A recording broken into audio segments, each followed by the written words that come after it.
of the lunch break live. KDUS AM 1060, the KDUS AM 1060 app, and yes, the KDUS AM 1060 YouTube channel. Hope you are all having a fantastic start to your week, and I will just say this off of the get-go. Today feels like one of those days, everybody. It feels like one of those days where, and I'll show it to the YouTube audience, the show rundown gets thrown out the window. It feels like one of those days where chaos is going to reign supreme, because chaos certainly reigned supreme over the weekend in the NBA, not just with the Suns on the court, but with the rest of the NBA off the court. So, Producer Dylan, we don't have a lot of wiggle room in today's program, so if you would, please. Time for our top story of the day. It's the Daily Special. This is a pick your poison type of Daily Special. I could have started with Luka Doncic. I could have started with De'Aaron Fox. I could have started with the news today that Myles Garrett has requested a trade out of Cleveland. Don't worry, we're going to touch on every single one of those over the course of the next 2 hours. But how could we not start today's show? The Daily Special, it's the appetizer. It sets the tone. It sets the menu for the rest of the show. And what is our appetizer today? What is going to be the menu today? Phoenix Suns. So let's talk about the weekend that they had, because it was one step forward and then two large steps backwards. A 1-1 weekend that saw this team go into Golden State, win on Friday. And I'll tell you what.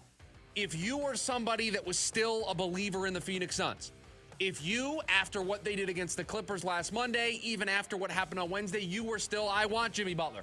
I want this team to go forward at the trade deadline. I am still a believer. I'm not talking to you about trading Kevin Durant. We'll talk about that today as well. I'm not discussing trading Devin Booker. I'm all in. Matt Ishbia is pushing the chips into the middle. I'm right there with him. If you were still that person last week, Friday's the game that you point to. Friday is the type of performance where you talk amongst your friends, you go into work, and you say, see, that's what this team can do. That's how talented this team is, because they walked into Golden State, and they dominated in the first half, and then they finally answered the question. They finally gave us that second half performance we were looking for. They came out and had a nice little 11-4 run in the third quarter, and that run set the tone for the rest of the game, and they were able to walk away with a comfortable victory, a victory that allowed them to sit guys in the fourth quarter. We talk about finding those pockets of time to give guys rest late in games. They had that on Friday. Friday was the perfect performance for you if you still believe in this team. Friday was perfect. It was everything you needed it to be. And then Saturday, if you are one of the people like myself who was out on this team, that views them as a middle-of-the-road 500 team, they are never going to be anything more than that with the way they are currently constructed. Saturday was everything you needed to prove yourself right. Both camps had a game this weekend that they could point to that said, see, what I'm saying is true. What a disappointing performance on Saturday, especially after all of the good that you had on Friday. You completely erased a solid victory on the road in Golden State. We gave the Golden State game an 8.25 importance. We said the Portland game was a 10 importance. You can't lose those games. With the hardest schedule remaining in the NBA, these are the ones that you have to have. And you gave it away. And you know why you gave it away? Because you couldn't play defense inside. You turned the ball over too much.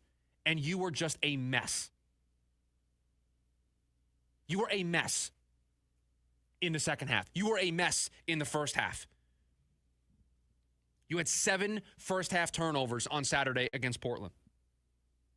You then had 6 turnovers in the third quarter alone to allow the lead to balloon. There was a moment of the game in the first 6 minutes of the second half where you're thinking to yourself, okay, this team's facing a double-digit deficit. They shouldn't be in this spot. They should be better than this. Durant finished the first quarter scoring like 11 straight points for the team. You thought they were going to make a push in the second. They couldn't. Faced a tall task in the second half, but we saw it the night before in Golden State. This team, could they give us that little push, a small little push to start the third quarter? And you were getting it because Kevin Durant had the great first quarter with 11 straight. You know who had the great third quarter? You know who was lighting it up to start the third quarter? Devin Booker. Dude couldn't miss every time he was coming up the floor in the third quarter on offense.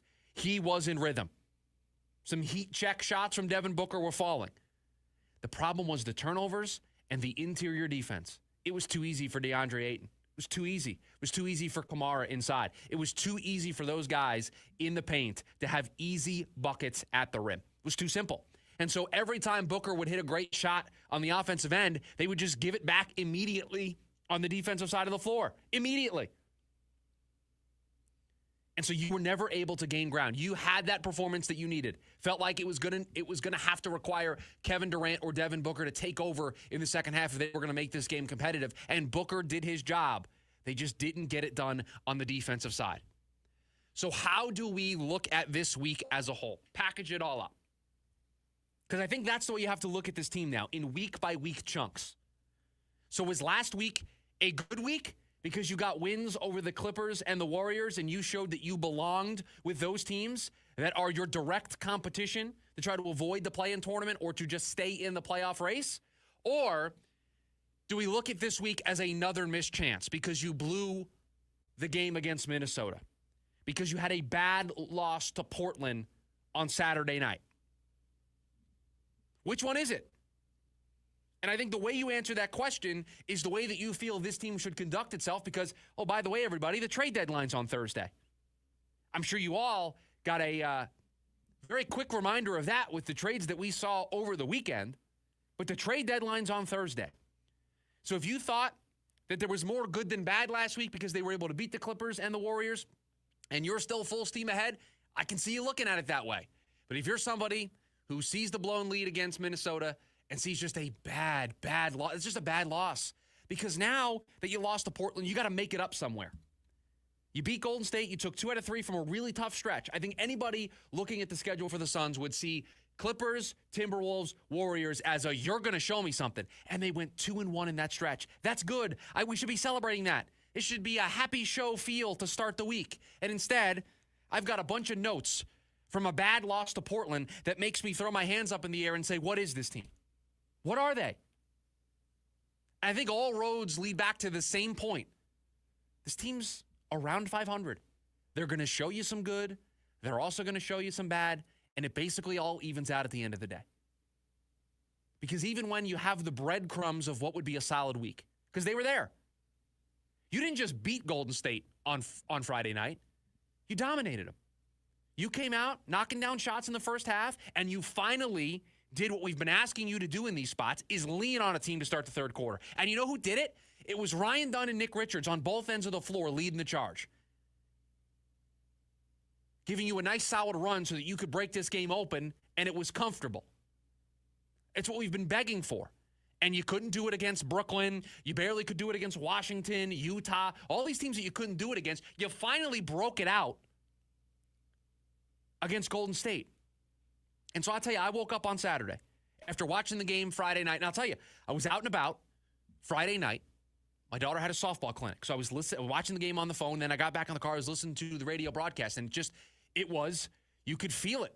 They felt some type of way about the way they've been talked about the last couple of weeks. And I don't know if it was because Devin Booker got some shade thrown his way by not being an all-star reserve. Although, have you seen the way he's played this year? Have you seen the way the team's played this year? I'm not surprised. But it felt like there was a little extra in that game last night, or on Friday night, I should say. And you know what? On Friday night, they had that little extra juice. So you wake up on Saturday going, man, they won that game. 2-1 in a tough stretch. Now you get Portland. And you know Portland's been playing better as of late, but if they play the way they played against Golden State, against Portland, man, a 3-1 week, so much fun for us to talk about. Now you can start to be like, yeah, maybe they do need to get Jimmy Butler. Maybe they do need to make a big trade, a big splash here ahead of Thursday. And you can start to see that they've turned a corner. And yet, instead of all of that, I am left looking at you into this camera, speaking to you through this radio microphone, saying, I don't know what this team is. And because we are now 48 games into the season, I think because I don't know, I know. After a while, right? In the NFL, when you draft a quarterback, after 2 or 3 seasons, if you don't know if the dude's a franchise quarterback, guess what? He's not a franchise quarterback. You know. Because you don't know, you know. If a dude's going to be that dude, you see the glimpses. You see the flashes. The potential shines through. For the Phoenix Suns, if this team was going to do something, we would have seen it by now. We saw it. was a brief pocket to start the year where they went 8-1. We've never seen that team again. It's been up and down. It's been one step forward, two steps back. It's been a big win against Golden State that makes you just feel like, yes, finally the sign I've been waiting for to think that this team is back. And then you immediately, you don't even get 24 hours. You don't even get 24 hours to revel in a nice victory against Golden State before you get brought right back to the reality that is the 2024-2025 Phoenix Suns. And that is they are a middle-of-the-road team that just is, I don't know what it is, but they're just missing something. It's just not working. You shouldn't lose to Portland. Lucky or unlucky for you, you get them again tonight. Trust me, everybody, at some point we'll get to that here today. There's a bunch of rumors right now in the NBA. I'm sure in the 11-plus minutes we've been talking here to open this show, 4 more things have happened. I have no idea. I do not have Twitter open right now. I probably should, but I don't because it has been a chaotic weekend that, to be honest with you, has gotten more chaotic after Luka and De'Aaron Fox have been traded. Just today, there has been 3 or 4 things that directly relate to the Phoenix Suns that we're going to try to unpack here today. It's why I'm glad this is happening on a Monday. We have all week long to do it. We have between now and Thursday's trade deadline to try to figure this out, to get it all done. But we are glad that you are here today because buckle up. It is one of those things today where there's a lot going on. A lot is going to continue to go on. And now that some of the bigger moves are off the board here, even one that we didn't think was possible, in Luka Doncic being moved over the weekend, the Suns are going to do something here over the next couple of days. We're going to see something from them. It might not be what we think, it might not be what we want, but they are going to do something over the next couple of days. And truthfully, I think the question that you have to ask yourself today as a Suns fan, was last week a good week or was it another missed chance? That's it. That's the question. Do you look at what happened last week as a good week because you beat the Clippers and you beat the Warriors and you showed that you could belong against those teams? Or is it a missed chance because of what happened against Portland? Because I'll tell you, the stuff that happened against Portland is stuff we've seen. The turnovers. The interior defense isn't very good. When they face young, athletic teams, they struggle. And I got some bad news for you. A lot of the teams in the Western Conference right now, we're going to touch on this in about 5 minutes from now. You've got a lot of young, athletic teams right now in the NBA. And the Suns struggle with those teams. So we're fired up here on a Monday. Hope everybody had a great weekend. You can join us, the KDUS AM 1060 app, if you're listening on the radio, or the KDUS AM 1060 YouTube channel as well, for those of you who like the video version of the show. You can also hop into the conversation today, 480-864-1060. This is a big week for the Suns. A direction is going to be forged this week. We are going to know probably by Thursday if this team is going for it or if they're pulling back a little bit, because there's starting to be some signs that they might be pulling off the gas pedal just a little bit. Coming up on the other side of the break, it was the trade that shocked the NBA world. It also changed the Western Conference right in front of our eyes. And it's not good news for the Phoenix Suns. Is this where they pivot? We'll do that next. The lunch break, KDUS AM 1060. It gets a little crazy in the sports news sometimes. Listen weekdays from 5 to 6 p.m. with The Rooster right here on KDUS AM 1060. Ghost World Tour 2025. Ghost, theatrical, heavy metal, arena rock. August 11th, Footprint Center. Tickets on sale now at livenation.com. Don't miss Ghost.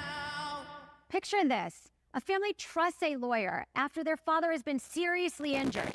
And then they're told there's no way to win his case, and they'll have to take care of him with no support. And that would have been the end of the story because they hired the wrong lawyer. Fortunately, they called us to the husband-wife law team. We were able to use our years of expertise to uncover evidence previously missed and guarantee they could change their father's life forever. Do your research after a serious injury. Call the husband and wife law team first.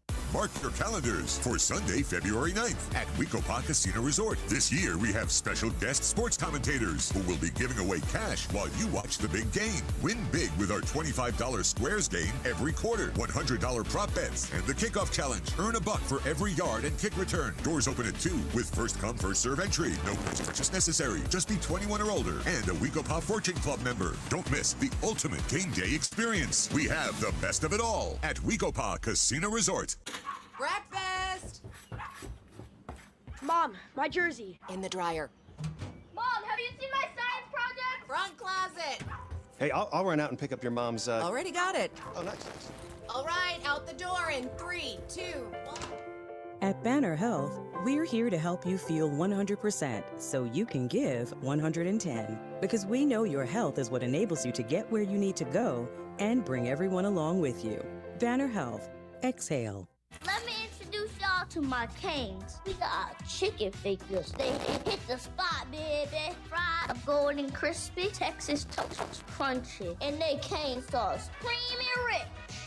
One love. Why choose a Sleep Number smart bed? Can I make my side softer? Can I make my side firmer? Can we sleep cooler? Sleep Number does that. Cools up to 8 times faster and lets you choose your ideal comfort on either side. Your Sleep Number setting. And now save 50% on the new Sleep Number limited edition smart bed. Limited time. To learn more, visit one of our 12 Phoenix Sleep Number stores or visit sleepnumber.com.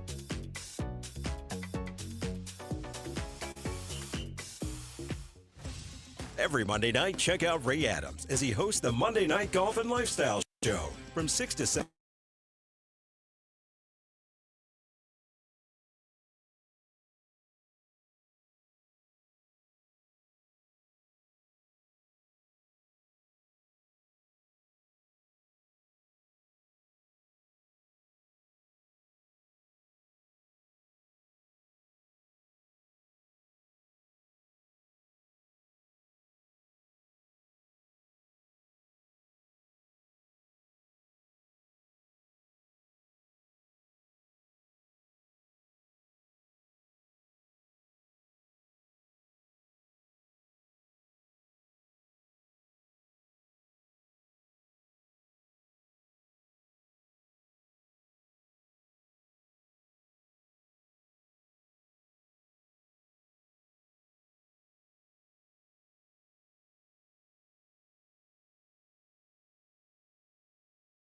Impacted by Luka Doncic leaving the Mavs, being traded from the Mavs, and heading out west, further west, to the Los Angeles Lakers. And I'm not going to tell you anything that you don't already know about this trade. It is widely, universally a trade that everybody is confused about. Nobody understands why the Mavs chose to do this. It doesn't seem real. It doesn't seem like it makes any sense, even if you try to convince yourself that, defense is important and defense wins championships. I think that was the quote that Nico Harrison gave out. And there's probably a lot of people, even that loved the NBA, that didn't know the name of the Dallas Mavericks general manager, Nico Harrison. You're very familiar with who Nico Harrison is right now. You're very familiar after this weekend of who Nico is and what he just did. And I'm in a weird spot here because in a past life, or in a past career path for me, I was covering Arizona stuff, doing radio, and I was the guy, before I got here, who said the Suns should take Luka Doncic number 1 overall. I was fully on board with this. Watched him play in Europe, was a huge fan, said that's a can't-miss guy. Don't fall into the trap of taking DeAndre Ayton, who was from, Tucson and lived in Arizona. Don't fall into that trap. Take the best player in the draft. Take Luka Doncic. So I have a bias here. I am a massive Luka Doncic fan. Would have loved to have watched him play here. So I have to put that bias on the table here before I give you my full thoughts on this. I don't understand this. I don't get it. He's 25 years old. He's going to turn 26 this month. He's, a 5-time All-NBA player, first team?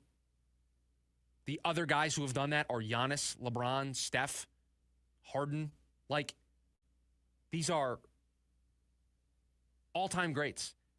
And Luka's 25, about to turn 26, and he's already in that company. All of those guys are over 30. Most of them are over 30. This is an elite basketball player. And I can't fathom how you look at Luka Doncic and say, oh, his conditioning is bad, his defense isn't very good. This guy led you to the finals last year. This team was in the NBA Finals with Luka Doncic. So the defense couldn't have been that bad. They had the 8th best defensive rating after the trade deadline last year. So after the trade deadline last year, this team had the 8th best defensive rating in all of the NBA. They were able to go through the Western Conference gauntlet. They were able to get to the NBA Finals. And yeah, was Luka great in the finals defensively? No. But he was also banged up. And if you want to point to that as the conditioning, I'm sorry, man. 25-year-old generational superstars like that don't come around very often. If that's the version of Luka I get, despite the conditioning issues, despite maybe your concerns about him defensively, I'll take those warts. I'm okay with that. I'm good. I can accept that. So I, for the life of me, cannot understand why Dallas did this. Anthony Davis, I'm not even going to say that he's injury prone because he's been healthy as of late, but he's an older player. He's 31, about to be 32. You traded 7 years. You got 7 years older. I could understand you're concerned about the conditioning. I could understand you're concerned about the defense. I could understand all those concerns for you if Luka was 33 and you were trying to give it one more run at a championship. He's 25. And your position by trading him is we don't believe he's worth the Supermax. We didn't want to give Luka Doncic the Supermax. We wanted out of the Luka Doncic business. We talk all the time about teams being in and out of a certain player business, right? The Suns being in the Jimmy Butler business, the Heat wanting out of the Jimmy Butler business, right? That's the most common way we use that phrase here on the show. The Dallas Mavericks told you by trading Luka Doncic for Anthony Davis that they would rather be in the Anthony Davis business at 31, 32 years old than they would rather be in the Luka Doncic business at 25. If I was running the Mavs in NBA 2K and I tried to do this trade, they'd fire me in the offseason. I would be looking for a new gig. The owners would see that. I wouldn't make the playoffs, and they'd fire me. You didn't want to give that. Luka Doncic, in your mind, wasn't a Supermax player? Even if you wanted to get off of Luka Doncic, you're done. You just the conditioning's a problem. The defense is a problem. You no longer think you can win with Luka Doncic. You talk to one team. You let nobody else know that he's interested. There's a report this morning that Luka just bought a $15 million house in Dallas and cried when he found out he got traded. So I don't want to hear any reports that you were afraid that he was going to all of a sudden demand a trade out and it was going to limit your ability. You could have gotten more than you got from the Lakers. I don't want to make this all about Luka because that's the big thing. And again, my thoughts are not original compared to everybody else. I haven't found the person that's like, oh, you know what? Good trade by the Mavs. Haven't found that person. It's the rare time in this country in sports that we're kind of unified on something. What's Dallas doing? I did have a conspiracy theory over the weekend. I did put the tinfoil hat on and say maybe this is why Mark Cuban got out of owning the Dallas Mavs because he knew this was coming and he wanted no part of this. That he knew that this stuff was working its way behind the scenes, and he's like, you know what? I don't want that PR hit. I'm good. So Luka goes to the Lakers. De'Aaron Fox goes to the Spurs. That's another big trade that happened over the weekend. That finally got over the hurdle. Zach LaVine, a part of that deal, going to Sacramento. De'Aaron Fox goes to the Spurs. They don't trade Castle, so now they have Castle. They have Wemby. They have Fox. They are building a great team there. The Lakers, while maybe not for this year, have now got their superstar to build around for years in the future. So you have the Spurs getting better for the future. You have the Lakers getting better for the future. You have Oklahoma City and Houston. They're not going anywhere anytime soon. Memphis is looming. You can't really forget about Denver in all of this. So I asked the question, where do the Suns fit in all of this? The Suns are an aging core. Bradley Beal's in his mid-30s. Kevin Durant is 36. He's on the other side of 35. He is barreling down being 40 years old. The Phoenix Suns championship window is shrinking. The window for the Lakers is about to reopen in a year or two. For the Spurs, it will open next year. They might be able to go on a run to close out the second half and sneak into the playoffs. The Thunder, the Rockets, they're not going anywhere anytime soon. Memphis is on the younger side. All of these teams' windows are at the early stages. They're at the beginning. The Suns, there's a sun setting. Theirs is ending. And so I wonder if there's somebody in that building today or somebody in that building over the weekend that very sheepishly just raises their hand and says, are we sure that we are going to go full steam ahead right now? Maybe this is the message to all of us to pivot. Maybe this is the message that even if we get Jimmy Butler, we've got one chance at this. Because next year, are you going to take the Suns over what the Spurs look like, what the Thunder look like, what the Rockets look like after what you've seen this year? Are you going to buy into this team turning it around? I'm certainly not. So is this the final warning sign, the final exit ramp for the Suns to pivot? I certainly would take it. Get off of the highway. You just lost to Portland over the weekend, man. You didn't look good. Everything good that you gave us on Friday, you immediately took away on Saturday. You're 25-23. You're barely in the play-in tournament. And all these teams in front of you are just getting better. Oklahoma City's going to be better next year. Houston will be better next year. The Spurs will be better next year. The Lakers will be better next year. You know Denver's going to be good. Memphis is there as well. Dallas, I don't know what to make of them, but they're going to be solid. I don't know if they're going to be an upper-tier Western Conference team, but they're going to have a window, and it's kind of similar to the window the Suns are operating in. You aren't on that tier yet. You haven't been on that tier since probably the last time you were in the NBA Finals. And that's 2 coaches ago, and that's a whole core ago. The team that went to the NBA Finals, Devin Booker is really the only holdover from that group. You've gone through 2 different coaches. You've added players in and out. And you still are looking up at a bunch of teams in the Western Conference. You are still looking up at all of these teams that aren't going anywhere. Over the weekend, you saw where you stand in the Western Conference because the Lakers are able to swing a deal for Luka Doncic. The Spurs are in a position to trade for De'Aaron Fox. You can't even get a Jimmy Butler deal done despite everybody knowing that that's where this is going to end up or where it should end up for everybody involved. You can't even do that because of the limitations that are on you. And yet the Kings are making moves. The Spurs are making moves. The Lakers, the Mavs are making moves. Everybody's making moves. And what are you doing?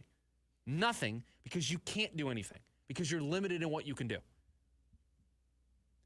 Over the weekend, the Western Conference changed in front of our eyes, and it left the Phoenix Suns behind. The Phoenix Suns got left behind over the weekend. We kind of knew they were behind. We kind of knew they were being left behind. But over the weekend, you saw how behind they are. You saw how in the rearview mirror they are in the Western Conference. And there are now rumors that Golden State, mind you, I just talked about the Lakers. I talked about the Spurs. I talked about Oklahoma City, Houston, Memphis, Denver. I didn't even mention Golden State, right? There are rumors this morning that the dream scenario for the Golden State Warriors now after the draft, or after the trade over the weekend of Luka Doncic. I'm going to try to read the quote. Their dream goal is apparently to land LeBron James and Kevin Durant. That the Golden State Warriors have reached out to the Suns and Lakers about the availability of Kevin Durant and LeBron James. And we'll dive into this a little bit later on in the show. The Suns apparently are not hanging up the phone if teams are calling about Kevin Durant. So file that one away this week as something to keep an eye on. So all of that we will continue to unpack here on the show over the course of today and this week in the lead up to the NBA trade deadline. We'll pivot real quick because Myles Garrett has requested a trade. Is this the exact thing that the Cardinals have been waiting for? That's next in the lunch break. KDUS AM 1060. The Varsity Sports Show dives into Arizona high school sports, JUCO, NAIA, and NCAA sports. Catch it Saturday mornings, 9 a.m. on KDUS AM 1060. Deftones. North American Tour 2025. Live in Phoenix. Footprint Center, March 9th. With special guests, the Mars Volta and Fleshwater.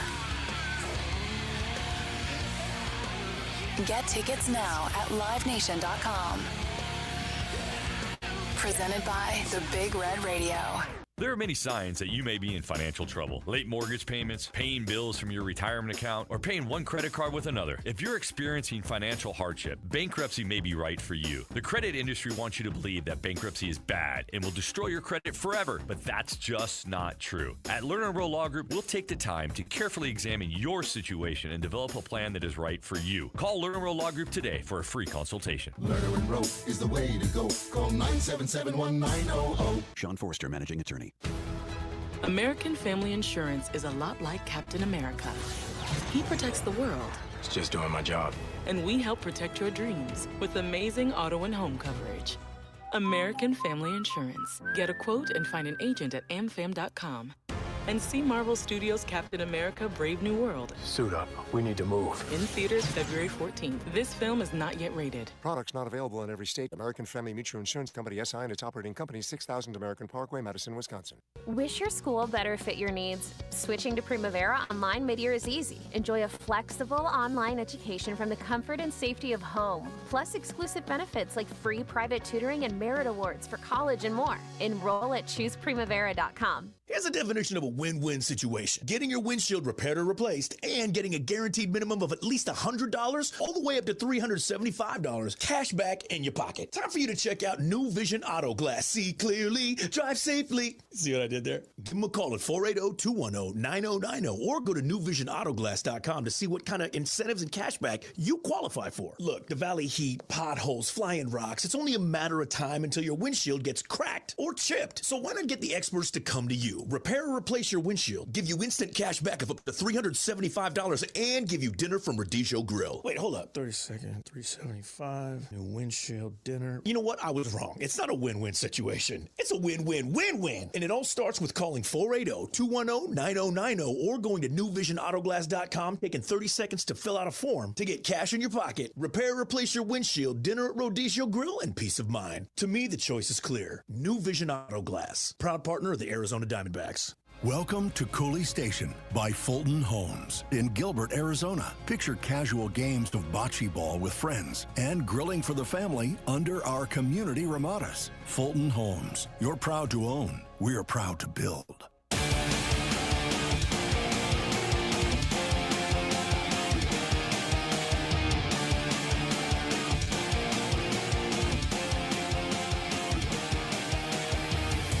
A statement released today from Myles Garrett requesting a trade. As a kid dreaming of the NFL, all I focused on was the ultimate goal of winning a Super Bowl. And that goal fuels me today more than ever. My love for the community of Northeast Ohio and the incredible fan base of the Cleveland Browns has made this one of the toughest decisions of my life. These past 8 years have shaped me into the man I am today. While I've loved calling this city my home, my desire to win and compete on the biggest stages won't allow me to be complacent. The goal was never to go from Cleveland to Canton. It has always been to compete for and win a Super Bowl. With that in mind, I have requested to be traded from the Cleveland Browns, and it is signed on Twitter by Myles Garrett.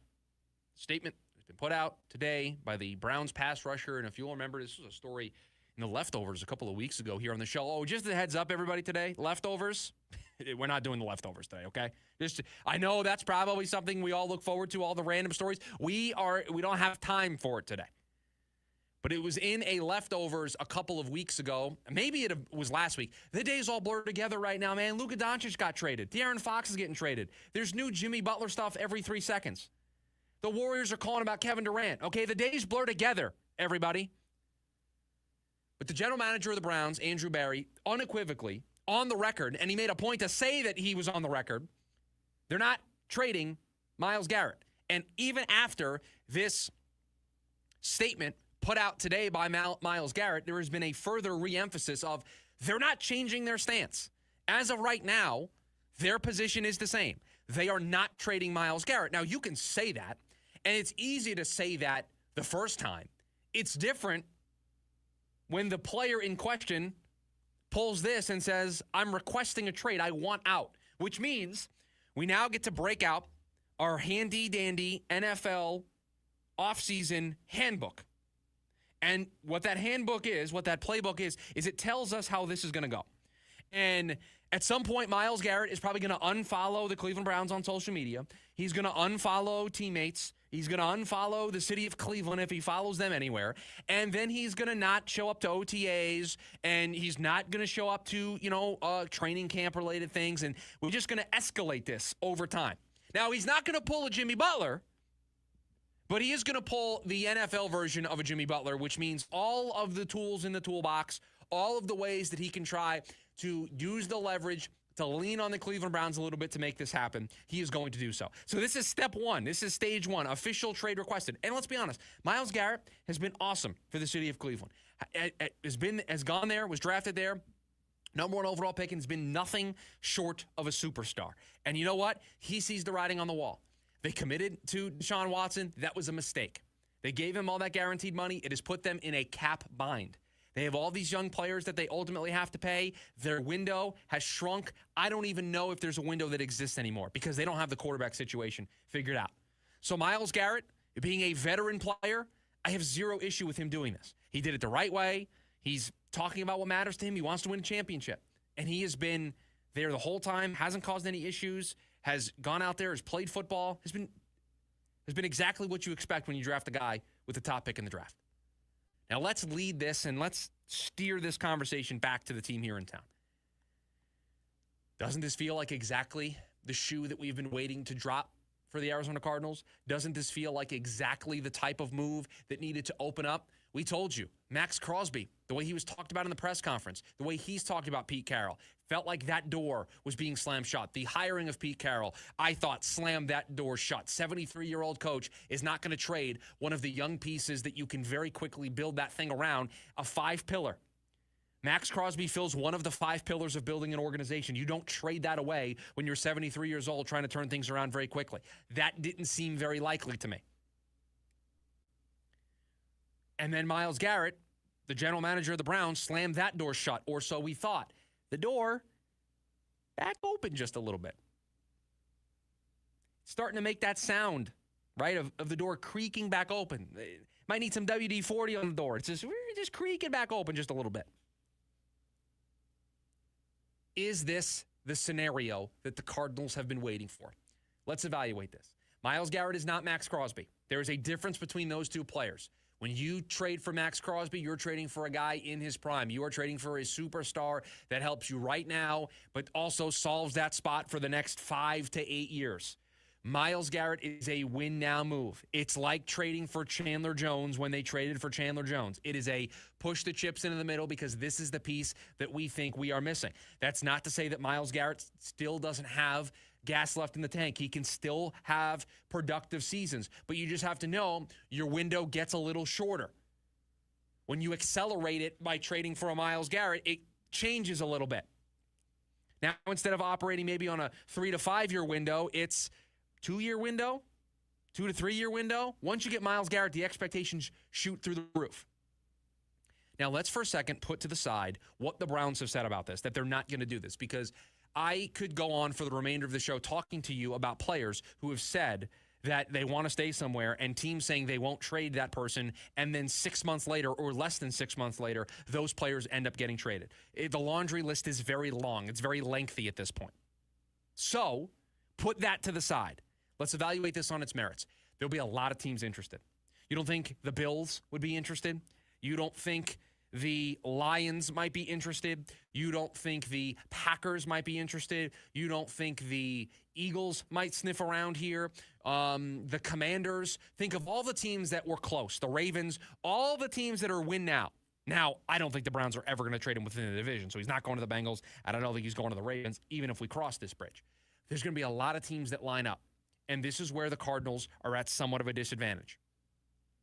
They don't have the draft capital that these other teams have. They have the least amount of draft capital since Monty Ossenfort has gotten here. We've told you the numbers. 21 picks over the first 2 years. They have 6 in this year's class. So ask yourself, would you be okay trading a first-round pick for Myles Garrett? Would you be okay with not taking a young player at 16 and flipping that pick to get Myles Garrett? Now, I reserve the right to change this opinion as we learn more information and as I learn more about this draft class, but let me tell you something. You're not getting Myles Garrett with the 16th overall pick. You're not getting your version of Myles Garrett with the 16th overall pick. So if I can turn the 16th overall pick into Myles Garrett and that's all it takes, where do I sign? That's what this team is missing. It's the only pillar that we think's up in the air. And to be honest, it's what they're probably looking to do with the 16th overall pick anyway. So if I can turn it into a proven, bona fide superstar at that position, a hands-down, slam-dunk member of a five-pillar. For those of you who might be new here, the five pillars: quarterback, left tackle, wide receiver, edge, and corner. You have to have those five things if you want to compete. Look at the two teams that are playing in the Super Bowl on Sunday. Oh, yeah, there's a Super Bowl on Sunday that we'll have to get to at some point.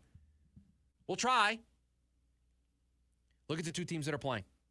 They check those boxes across the board. They have the five pillars. The Cardinals, they've got their left tackle.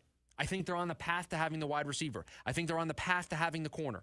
The quarterback, I think for right now they do, but that's up in the air. It's going to be the big burning question for them in 2025. But they don't have the edge. I know that. You know that. That position is still an empty vacuum of space. This fills that vacuum. And if all it costs me is a first-round pick, if that's all it would end up being, and we don't know what the price tag, it might become a bidding war. And I think if it does become a bidding war and multiple teams are involved, the Cardinals are not in good shape here.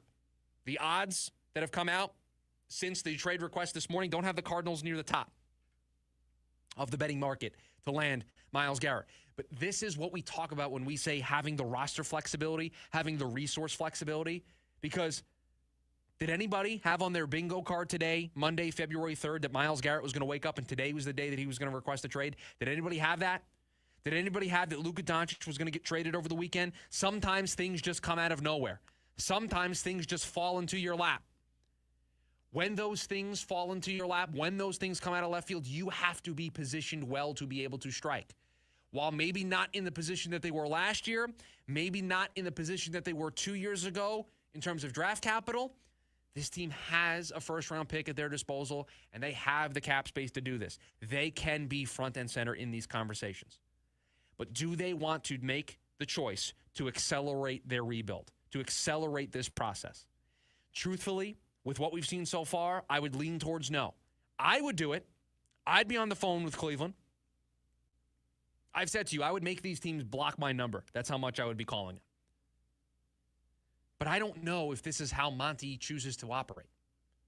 Until I see him make this big, bold, aggressive move, make a big swing, trade a first-round pick for a proven, bona fide NFL player, superstar, until I see it, it's going to be one of those things that I'm always going to err on the side of he's going to be cautious. He's not going to be this aggressive. He's going to hold on to his picks. He's going to make those picks, and he's going to try to develop those players. So until I see us cross that bridge, until I see us enter a world, again, Mavs fans over the weekend didn't think they were ever going to be in a world where Luka Doncic got traded. So there's always a first time for everything, but until I see it, I'm not so sure that it is in the cards for the Cardinals to trade for Myles Garrett. But keep an eye on this.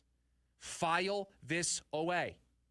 Because every time one of these types of players, and what I mean by that is superstar caliber, five-pillar, immediate impact, completely changes the expectations for your team. When those types of players become available, let's see. Let's see when the Cardinals choose to be aggressive, if they choose to be aggressive. So always file these types of stories away. But today, Myles Garrett changed the equation a little bit because the Browns have said they're not going to trade him. Myles Garrett said, well, I'm requesting a trade anyway. And the Browns apparently have doubled down in their position of, we're not changing our mind, Myles Garrett. You're not going anywhere. We'll see if somebody is able to change the Browns' mind by putting together a compelling draft package.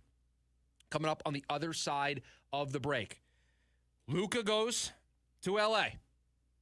De'Aaron Fox goes to the Spurs. And Zach LaVine goes to the Kings. So Fox off the board. Luka was, I didn't even know if he was on the board, but now he's off the board. LaVine's off the board. What's next for the Phoenix Suns? That's next to lunch break. KDUS AM 1060. HD Radio is here for KDUS AM 1060. Check out your favorite shows and games on 100.7 KSLX HD2. Breaking news coming in from Bet365, where every nail-biting overtime win, breakaway, pick six, three-point shot, underdog win, buzzer beater, shootout, walk-off, and absolutely every play in between is amazing. From football to basketball and hockey to baseball, whatever the moment, it's never ordinary at Bet365. Gambling problem? Call 1-800-NEXT-STEP. 21 plus only. Must be physically located in Arizona. Sticks. The Hits, live at Celebrity Theater. 2 shows. February 26th and 27th. Tickets on sale now at celebritytheater.com. A trip through all their best. Don't miss Sticks Live. Produced by Danny Zelisko Presents. Stars are shining down on Goldberg and Osborne. The Eagle has more than 2,200 5-star Google reviews from across Arizona. Like these. They go that extra mile to let you know they care. A wonderful experience. They treat their clients like family, and their professionalism is the best in the business. They made sure I got a great offer. Like a bulldog, they fought for me. Well said, everyone. After any accident, remember, the third is the word. Visit Goldberg and Osborne at 1-800-THEEAGLE.com. Healthy hearts love longer. They let you be there for all of life's most precious moments, big and small. That's why the expert cardiologists at Dignity Health never miss a beat. They work alongside a cardiology care team to guide you through whatever comes your way. It's our job to keep your heart in tip-top shape so you can be there for whatever greatness comes next. Find your doctor today at dignityhealth.org/azheart. Dignity Health. Hello, human kindness. Need social information about KDUS AM 1060? Try KDUS1060.com, at KDUS AM 1060 on Twitter, and Facebook.com/KDUS AM 1060.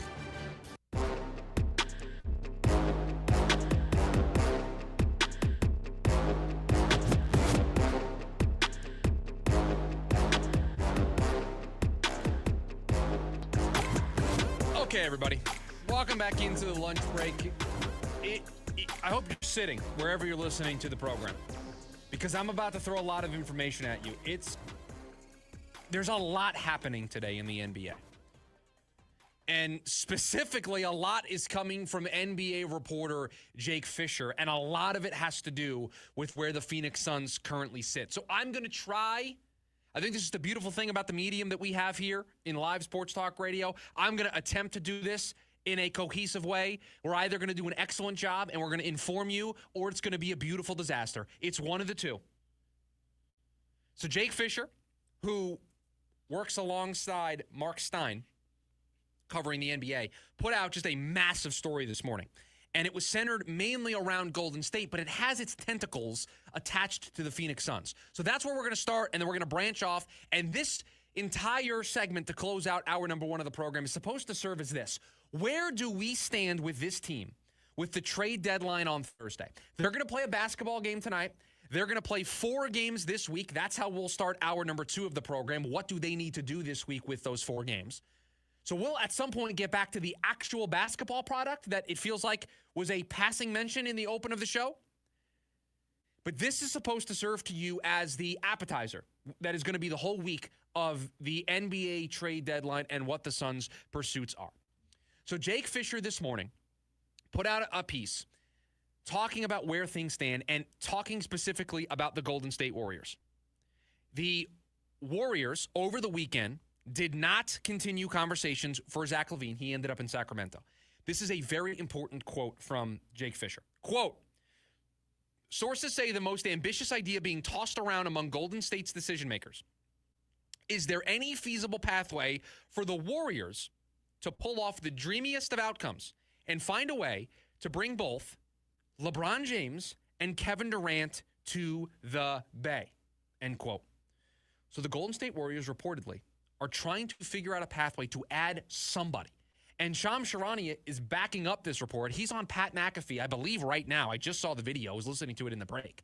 That they are talking to every team about every All-Star. They believe that it is in their best interest to pair Steph Curry with an All-Star. So LeBron, yeah, they're calling about him. Kevin Durant, yeah, they're calling about him.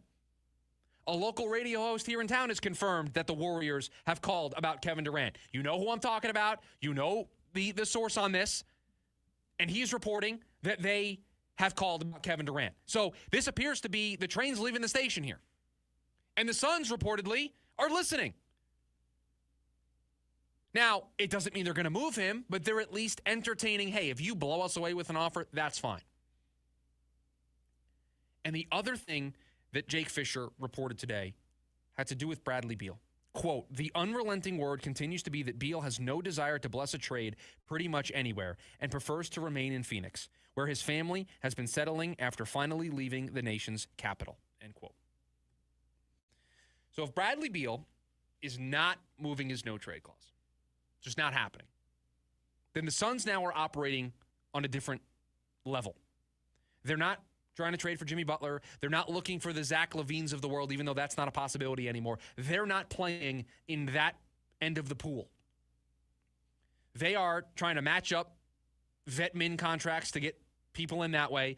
They're trying to find somebody to take on Yusuf Nurkic's contract and then get somebody back in that deal that could potentially be helpful. They're potentially trading Grayson Allen's deal to try to find somebody that can be helpful. Royce O'Neal. I mean, that's what they're doing.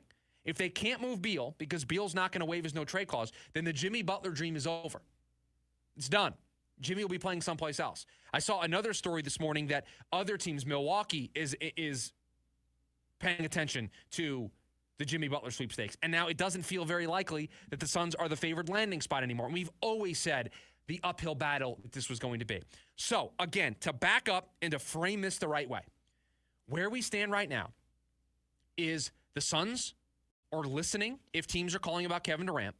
The Warriors are the only known team that's hot in pursuit of Kevin Durant right now. Bradley Beal, the position still today on Monday is that he doesn't want to move his no-trade clause. And so that leads us back to the Suns are either going to do one of two things here at the deadline. They are going to shock us all, and they're going to realize where they sit in the Western Conference power structure, where they sit after the weekend that they had, where they sit after what the Lakers did and what the Spurs did and what the rest of the Western Conference is doing while they are an older, aging veteran core, and they're going to pivot. And they're going to trade Durant. Maybe because they don't think Durant's going to sign an extension if they can't get a Jimmy Butler deal done, and we know they can't get a Jimmy Butler deal done unless Bradley Beal changes his tune. You see how all of this stuff is interconnected like it's a big spider web? It all feeds into each other. So that's pathway one, is they make the pivot of all pivots. Or option number two is they do things on a smaller scale. They do the small deals where they take somebody else's minimum contract and they trade a minimum contract, but they get a player that's more valuable to them that can draw into this rotation. Those are the two paths. So ask yourself, which path seems more likely? Which path seems more likely considering what we know about this Suns front office? Now, if circumstances change, because here is one of the things we talked about a few weeks ago. The Jimmy Butler deal, we always assumed came with a contract extension. And when we talked about Jimmy Butler coming here, we said, if you traded for Jimmy Butler, you were signing up not just for this half season, but you're going to give him a contract extension beyond the player option that he has next year. So you're committing yourself to what? At least 2 more years? So a 2.5-year runway? Maybe 3.5? But with that was also going to come a Kevin Durant contract extension. And there has been some level of linking of Kevin Durant to all of this, that he's the one that wants this done, that they're doing this because they know Kevin Durant wants to play alongside Jimmy Butler, and they feel like that's their way to get both of these contract extensions done. They give Jimmy a deal, KD wants a new deal. So here is one of the tectonic plates that could shift underneath the Phoenix Suns. What if they're unable to land Jimmy Butler because Bradley Beal won't move his no-trade clause? And because of that, KD starts to signal to the front office, I won't sign an extension here. I don't want to be here anymore. You're not surrounding me with the right pieces. Now, I have no reporting on this. There's no sourcing on this. We are just playing a fun game of hypotheticals here. And you know what? I think we're allowed that latitude on a week like this, where Luka Doncic just got traded, okay? I think all bets are off for what I'm allowed to suggest here on the show. So what if Kevin Durant goes to the front office and says, if you can't get Jimmy, I'm not signing an extension here. And that's why now all of a sudden, remember, it was last week, teams are calling about Booker and Durant, but that's not happening. To all of a sudden today, the Suns are listening. They still have a high price, but they're listening. Why the change? Did the front office mentality change, or did KD's mentality change, or is it a little bit of both? We talked about the seismic change that Luka Doncic going to the Lakers causes. It can completely upend what your plan is. That is the type of move that could force you to completely reevaluate who you are as a franchise. It can force you to completely reevaluate where you stand. It completely changes the entire Western Conference. Luka Doncic going to the Lakers completely changes everything. So, I wouldn't be surprised if maybe there was a meeting that was held over the weekend, maybe on Sunday, that said, hey, where do we stand in all this? Is this really the right path? Because Luka Doncic getting moved changes everything. So if KD changes his calculations, if the Suns change their calculations, could they make the pivot of all pivots this week? I'm still not sure that's the bucket they fall into. I'm still one to say it's smaller moves. It's increasing the depth on this team. It's making the rotation a little bit easier for Bud to go through. That, to me, feels like the pathway they're going to take right now. Again, unless there is some seismic change that happens in the next 24, 48 hours. And you saw over the weekend how quickly this stuff could happen. So it can happen in a heartbeat. But the Suns appear right now to be leaning towards the smaller scale options. Because if Bradley Beal's not going to waive his no-trade clause, that means Jimmy Butler's off the table. One of the other pivots was to maybe try to get Zach LaVine. That also can't happen because Zach LaVine's now in Sacramento and Bradley Beal won't waive his no-trade clause. So if Bradley Beal is unwilling to move his no-trade clause, you have Nurkic's contract, you have Grayson Allen's contract, you have Royce O'Neal, and you have all of your vet min guys. That's it. Plus the draft picks. That's your trade bait. And with those contracts and those players and those assets, you're not making a big swing. You're not landing a home run player. You're not doing what all these other teams have been doing over the last couple of days. You're not doing that.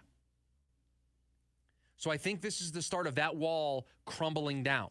Now, does it crumble down all the way to the point where they make the pivot of all pivots? Just like we were talking about with the Cardinals and Monty Ossenfort in the last segment, I'll believe that when I see it. This team has not shied away from the Jimmy Butler sweepstakes at all. They traded the 2031 unprotected first-round pick. They have not shied away from continuing to be aggressive, right? This is the reverse of the Monty Ossenfort, right? We want to see Monty be aggressive before we believe it with the Suns. I need to see them taking their foot off the gas before I believe it. And so as of right now, I still think it's full steam ahead. Maybe not for Jimmy Butler, but maybe for other moves that help this team. But if the Warriors keep calling, and they keep calling, and they keep calling, and they just try to put deal after deal after deal in front of the Suns, maybe at some point there is a change in philosophy. You look at the standings, you look at the way the Western Conference changed over the weekend, and maybe you have that sudden realization that we're not there. Maybe. Again, I will believe that when I see it. But as we sit here today, I think we are the furthest away from the Jimmy Butler deal as we have been since this started back in December. Almost going on 2 months now. I believe we are closer to the Suns making smaller moves to improve the bench and depth of this team. And I think that's what this trade deadline is going to be. It's going to be relatively quiet. It's not going to be big. It's not going to be flashy. It's not going to be splashy. I think the splash is over because the splash would be Jimmy Butler or the splash would be trading Kevin Durant. And I will believe that they are trading KD when I see a graphic. Listen, Luka Doncic got traded over the weekend. None of us believed it. All of us had all the reporters in the world telling us, no, it's real. Shams didn't get hacked. We still didn't believe it. I still needed to see proof that it happened. So I will believe that the Suns are actually interested in trading KD or listening or going through with it when I see a graphic that welcomes KD to another city. Coming up, hour number 2 of the program. It's another important week for the Suns. So what do they need to do? That's next, the lunch break, KDUS AM 1060.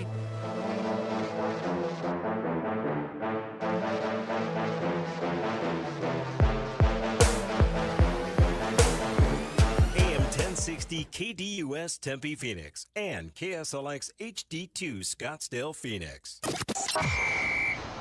License number 146316. And thanks for choosing ASAP Commercial Doors. Now, where's Jeannie's lamp?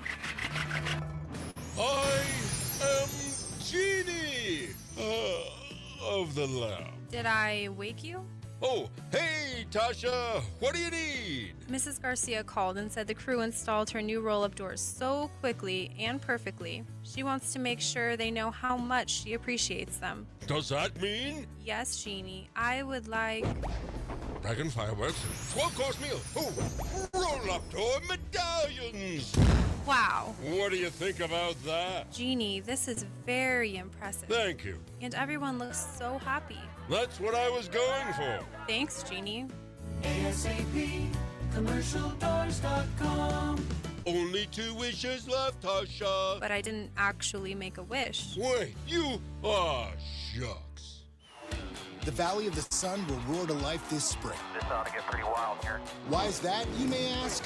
Because NASCAR is coming to Phoenix, and it's going to be a weekend of good vibes the whole family won't forget. The best-in-class fan experience meets racing's toughest drivers for 3 days of action on and off the track, all surrounded by the beautiful Estrella Mountains.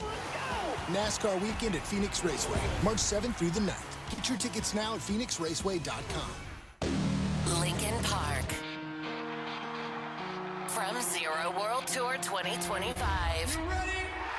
Yes, you cut me open just to watch me. Live in Phoenix. Footprint Center, Saturday, September 6th, with special guest Gene Dawson. Get tickets now at livenation.com. For more, visit lincolnpark.com. With Cox Mobile, you're covered coast to coast, so you can call your friends anytime on that road trip from New York City to LA, even in, Franklin, Illinois. Huh, what if I call from Franklin, Georgia? Yep, covered. Ooh, Franklin, Texas? Uh-huh. Franklin, Kansas, Missouri, Virginia, Nebraska, all Connecticut. covered. Cox Mobile runs on the network with more nationwide coverage than T-Mobile and has call quality you can rely on. Cox Mobile, the smart way to mobile. Cox Internet required. Comparison based on percentage of area covered by T-Mobile as compared to Cox Mobile from FCC National Broadband Map of U.S. as of 12/31/23. Learn more at cox.com/mobile. A family called us recently after being told they had no case. But we found evidence many others had missed and helped them win the largest car crash verdict in Arizona that year. Hiring the wrong lawyer can cost you everything. Call the husband and wife law team first. AM 1060 KDUS Tempe Phoenix and KSLX HD2 Scottsdale Phoenix.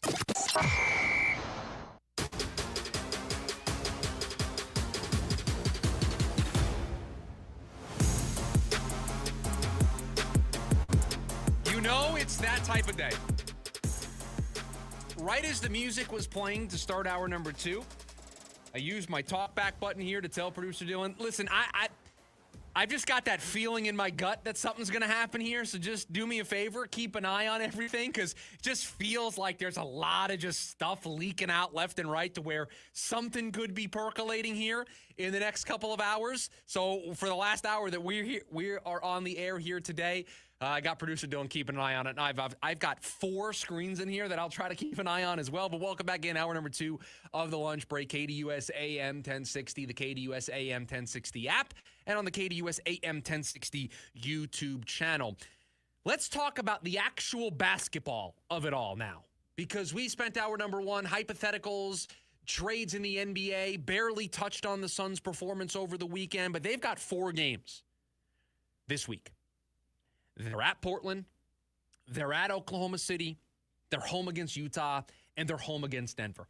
That is the schedule that is in front of them this week, those 4 games. And I think if you look at those 4 games in a vacuum, you would say 2 games against high-quality Western Conference opponents in Denver and Oklahoma City, and then you would look and say those are 2 very winnable games. Those are 2 10 out of 10 importance because of who they're playing in Portland and Utah. So they're going to start tonight at Portland. They're then going to travel to play Oklahoma City. And they come back home to face Utah and Denver over the weekend. So when we get back here on Monday, another 4-game chunk will be in the books, and we will have another piece of this puzzle for the Suns solved. And also we'll have the trade deadline that comes and goes on Thursday. We'll get to react to it all on Friday. What do we need to see from the Suns this week? And I want to get out in front of this, right? I want to put our prediction and our thoughts on the record before the week gets underway. They've got 4 big games. Truthfully, I look at this and I see 2-2 written all over this. I see you beat Utah, you beat Portland tonight, and you're going to struggle against Oklahoma City, and you're going to struggle against Denver, and it's going to be a 2-2 week. And the more of those 500 weeks that you stack together, you don't gain any ground. You're not moving anywhere. You're not changing our feelings on you as a basketball team. If you continue week in and week out to just go 2-2, and no matter what configuration it is, if it's just 500 every week and you're not really gaining ground in the standings, but you're not really losing ground in the standings either, you're just hovering around 500, this season's going to slip away from you. This team has the hardest schedule in the NBA. If you just keep stacking up weeks where you go 500, at some point the dam is going to break here, and you're going to play all these bad teams, and you're going to go on a run because this is a nice week. This is a week where, of the 4 games, you've got 2 games that I look at and say, you can win these. You should win these. You should beat Utah. You should beat Portland. I should not have a notebook full of notes here of how poorly you played on Saturday against Portland. I shouldn't have notes that you had 7 first-half turnovers, that you allowed a 15-4 run to end the first half, and then you came out in the third quarter, and while Devin Booker was lighting it up, you couldn't play defense. And you rolled out the red carpet for DeAndre Ayton. We'll get to him here in a little bit. So you got Portland and Utah. You should win those games. Denver, Oklahoma City, those are going to be challenges. But guess what? I just saw you beat the Golden State Warriors on Friday night. I watched you last Monday beat the Clippers. So could you hang with Denver? Potentially. I don't think you're hanging with Oklahoma City. It's just not happening. I am not there yet with this team. Oklahoma City is the top of the West for a reason. They have been playing excellent basketball. The Suns are not there yet. The Suns' litmus test teams are the 3 teams they played last week before Portland. Like Golden State, Minnesota, Dallas to a certain extent. Those are the teams that are in the same stratosphere as the Phoenix Suns. Those are the teams I want to compare the Suns to. I don't need to compare the Suns to the Oklahoma City Thunder. I know where they stand in that battle. I know where the Suns are. I know who the Thunder are. That's not going to be pretty this week. So in an ideal world, you win the 2 winnable, Portland and Utah, and you find a way to steal me Denver. Now, I don't think you're going to do that based on what I've seen so far, but that's your way. You have a 3-1 week, and you have a 3-1 week that means you beat Portland, you beat Utah, you beat Denver. You had a 2-2 week last week. You beat LA, you beat Golden State, you lost to Minnesota, you lost to Portland. You went 2-2, and it's a mixed bag. I like your wins. I don't love your loss to Portland. If you go 3-1 this week, I'm going to like everything that you've done. I'm going to like that entire resume because it's going to include a win over one of these good teams. It's going to include you beating at least one of Oklahoma City in Oklahoma City or beating Denver. But 2-2 is kind of the bare minimum. And if you do any worse than that, all bets are off. What is this team right now? This team is a 500 middle-of-the-road basketball team. It's what they are. They showed that to you last week. I hope that they don't continue to show it to you tonight. I hope they start this week off on a good foot. I hope they start this week off with a win at Portland to set the tone for the rest of the week. But I think we are at a place now where this is how we have to look at the Phoenix Suns schedule. We look at it in week-by-week chunks. And this week sets up well for them. 2 good teams and 2 teams that they should be able to beat. That's how this chunk lines up. Now, the chunks are not going to get any easier. I am pulling up the Phoenix Suns schedule to show you what the next chunks are. This week, it's Portland, Oklahoma City, Utah, Denver.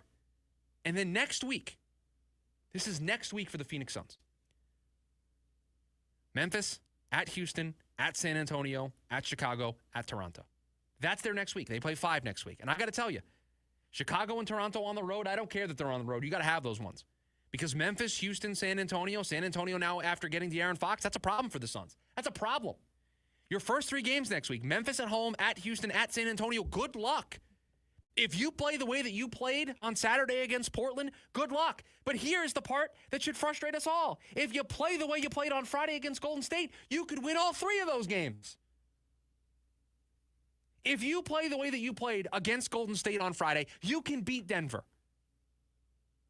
You can beat Utah. You can beat Portland. You can have a 3-1 week. I've seen it. I've watched you play that type of basketball. But then I've watched you play the most frustrating type of basketball. Turnovers, bad defense, just the epitome of giving games away. You had the emotional high of beating Golden State. Devin Booker with an awesome performance, another 30 spot in that game on Friday, 31 points, responding to being, quote-unquote, snubbed to be an all-star reserve.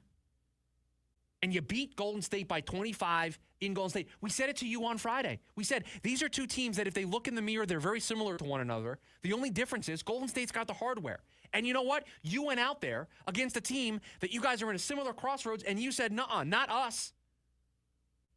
And you took it to them. And you played a good second half. And you came out in the third quarter with your hair on fire.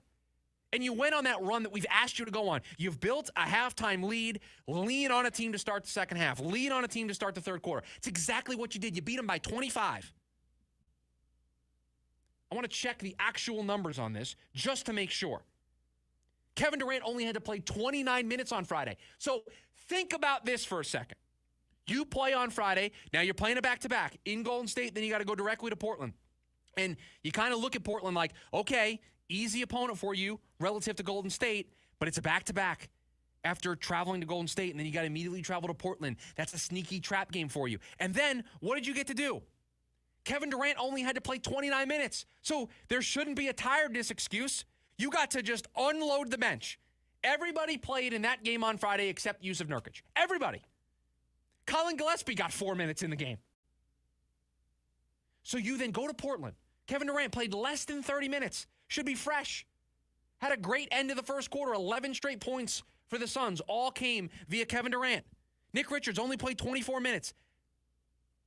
All the guys. Bradley Beal, 28 minutes. And you go in, and then you embarrass yourself in Portland. When you don't have the built-in excuse. You didn't play a tough contest the night before that was a brawl for 4 quarters that came down to who had the ball last. You ran away with this thing in the third quarter. So you didn't have that built-in excuse, and you played the way that you played on Friday, or Saturday, in Portland. And so now I have to take those 2 pieces of data, and I have to try to tell you what this team should do this week. I have to look at this schedule and say, what is the likely scenario for the Phoenix Suns? And unfortunately, it's just like it was last week. 2-2.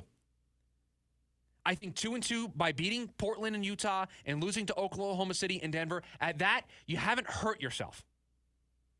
You hurt yourself if you lose to Portland again tonight. You hurt yourself if you lose to Utah at home. That's when you start to hurt yourself. Because for every Portland loss, you then have to make it up by beating an Oklahoma City. So you beat Golden State on Friday, you don't even get to reap the rewards of that because then you gave it away when you played Portland. See, if you beat Portland on Friday or on Saturday, that Golden State win means a little bit more. You get to stick it in your back pocket. Instead, it's a wash. So if you lose to Portland tonight, you then have to make it up somewhere. You got to beat Oklahoma City in Oklahoma City. You got to beat Denver. You have to find a win over one of these good teams. And I'm sorry, I'm not sure if I believe that you're going to be able to do that consistently enough. You beat Golden State. Golden State's not Oklahoma City. Golden State's not Denver. So a 2-2 week at least doesn't hurt yourself. A 2-2 week by beating Portland and beating Utah allows you to not lose ground in the standings. But if you lose tonight to Portland, if you lose late in the week to Utah, that's when you start to just give, because then you have to find one. You have to find one against Houston. You have to find one against San Antonio. You have to find one against Memphis. All these teams that we just told you, the next part of the schedule is really difficult. They've got to find one. 480-864-1060 is the phone number for you to hop into the conversation. The buffet is open today. There's a lot if you want to hop into the program while we have some time left in the show. But coming up on the other side of the break, it was the trade that ended an era. And over the weekend, it felt very one-sided. That's next, the lunch break, KDUS AM 1060. With the Dan Patrick Show brightens your mood to work. The DP Show airs live weekdays from 7 to 10 right here on KDUS AM 1060, 100.7 HD2, and KDUS1060.com. What's better than a credit card with low interest? How about one with no interest? For a limited time, when you open a new America First Visa credit card, you'll enjoy 0% APR for the first 6 months. Transfer your balances from higher rate cards to your new America First card to consolidate debt and potentially save yourself a lot of money. That's 0 interest for 6 months. Interested? Then hurry to americafirst.com to apply today. Introductory variable annual percentage rate is subject to membership, eligibility, terms, creditworthiness, change, and conditions. Other limits and requirements may apply. Federally insured by NCUA. Equal opportunity lender. Are you tired of seeing rust stains in your sinks? Call Culligan. Or scrubbing hard water scale buildup from your fixtures. Call Culligan. We can customize whole home solutions to address common water worries found in Phoenix. And now, for a limited time, you can get better water at every tap in your home for $0 down, no payments, and no interest for 6 months. Problem water is no problem for Culligan. Contact your local water expert today. Contaminants may not be in your water. Dealer participation may vary. See dealer for details. Jewelry Gram, it's your friends at Shane Company, here to remind you that Valentine's Day is Friday, February 14th. It's the most romantic day of the year to give and get fine jewelry. We have expertly crafted gifts for every type of sweetheart. For the one, we'll help you propose with the dream engagement ring. Come see our wide selection of hand-picked natural and lab-grown diamonds in all shapes and sizes. In stock and ready to compare side by side right here in our store. Or maybe you'll fall in love with the natural, colorful gemstone. At Shane Company, we're known for our sapphires in every color of the rainbow. We have options for every style and budget. Get creative and design a custom necklace with meaningful charms, including 14-karat gold letters, engravable hearts, and birthstones. Our mother-of-pearl heart-shaped collection makes a perfect gift that's ready to give. At Shane Company, love is always in the air with our unmatched free lifetime warranty, everyday competitive prices, and no-pressure shopping experience. Come see us in-store and at shaneco.com. Shane Company, your friend and jeweler. I'm Dan Patrick, and this is Above the Noise. What once seemed like a perfect marriage between Jimmy Butler and Miami is now unraveling right before our eyes. Butler, the embodiment of Heat culture with his fiery competitiveness and relentless drive, is now at odds with the very organization that celebrates those qualities. Reports of Butler's demand to be traded and the Heat suspending him for conduct detrimental to the team have cast a shadow over a franchise known for stability and success. At the heart of the tension, Jimmy Butler's relationship with team president Pat Riley. Once lauded as a mutual respect between these two competitors, that bond appears to be frayed. Riley's commitment to team-first values has clashed with Butler's increasing frustrations over not getting a new contract and a failure for the team to make roster moves. As this saga unfolds, it raises the question, can the Heat salvage the relationship, or is a split inevitable? It's Miami, and with the trade deadline approaching, the Heat is on. I'm Dan Patrick, and this is Above the Noise. This isn't a little itty-bitty, teeny-tiny bowl. It's the Super Bowl. Get in on all the action at DraftKings Sportsbook, an official sports betting partner of Super Bowl 59. New DraftKings customers bet $5, get $200 in bonus bets instantly. Download the DraftKings Sportsbook app. Use code Patrick. Code Patrick for new customers to get $200 in bonus bets instantly when you bet just $5. Only on DraftKings Sportsbook. The crown is yours. Gambling problem? Call 1-800-GAMBLER. In New York, call 877-8-HOPE-NY or text HOPE-NY 467-369. In Connecticut, help is available for problem gambling. Call 888-789-7777 or visit ccpg.org. Please play responsibly. On behalf of Boot Hill Casino and Resort in Kansas. 21 plus age and eligibility varies by jurisdiction. Void in Ontario. New customers only. Bonus bets expire 168 hours after issuance. For additional terms and responsible gaming resources, see dkng.co/audio.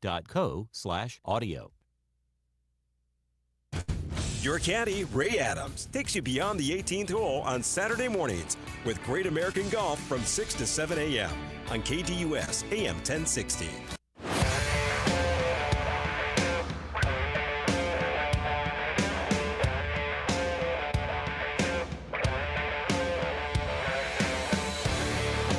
It was September 27th, 2023. It was a three-team deal that saw Damian Lillard go to the Milwaukee Bucks, DeAndre Ayton go to the Trailblazers, and Yusuf Nurkic go to the Phoenix Suns. And I have to be honest with you all.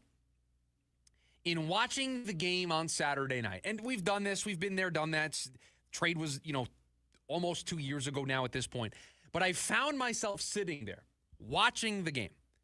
I found myself seeing DeAndre Ayton go for 24 and 7 in 33 minutes.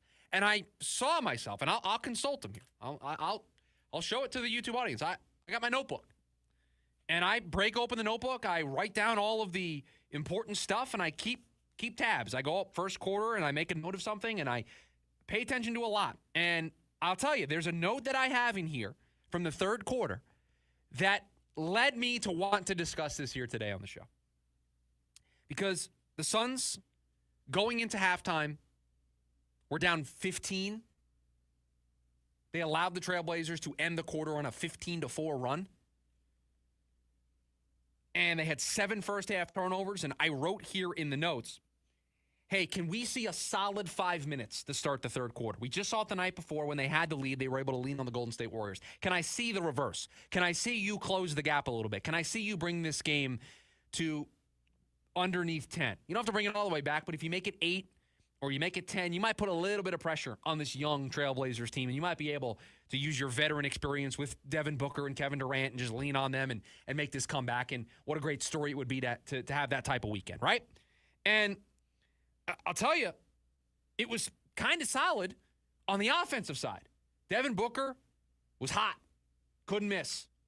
Any spot on the floor, he got the basketball in the third quarter, he was hitting. But I have a note here from the third. Interior defense is lacking. And I wrote in parentheses, too easy for Ayton and Kamara. It was too easy for Tamani Kamara and DeAndre Ayton to get the ball to the basket. It was too easy for them to have the ball with what felt like a Suns defender nowhere within 5 feet of them at the rim. In the first half, Ayton is just catching lobs at the basket and just dunking them like it's a pickup game at the Y. I mean, it was easy. It was pitch and catch for Ayton in the first half and specifically in the second half. And these guys were driving to the basket, and it was simple for them to score. And I couldn't help but notice that on a night where DeAndre Ayton played against the Phoenix Suns, only the 4th time since the trade that he's played against the Suns, but on the night that DeAndre Ayton played for the 4th time against the Suns, on the eve or the near eve of the NBA trade deadline where the Suns are trying to overhaul their roster, I couldn't help but notice that DeAndre Ayton was on the floor and Yusuf Nurkic was not. I couldn't help but notice that the part of the trade that the Suns had to get out of the DeAndre Ayton business, and by doing so, they closed the chapter of their team. And I don't blame them. It wasn't working with DA. Just something was amiss. Something wasn't fitting right. So they made that decision. And the guy they got back in that deal was Yusuf Nurkic. And I couldn't help but see the stark difference of a team in the Trailblazers that are 9 games below 500, that are just kind of toiling away in the bottom part of the Western Conference. But they've got DeAndre Ayton out there. He's dropping 24 and 7. He's playing basketball for them. And the Suns, in their end of that deal, by the way, Kamara was a part of that deal as well. But their end of that deal, Yusuf Nurkic, nowhere to be seen. Another box score in which everybody played except Yusuf Nurkic. I couldn't help but see that contrast in that game on Saturday. I couldn't help but see that the Portland Trailblazers, they might be shopping DeAndre Ayton. They might be looking to trade him to a team that needs a big man. But the Phoenix Suns made that trade to try to retool their roster and go for it.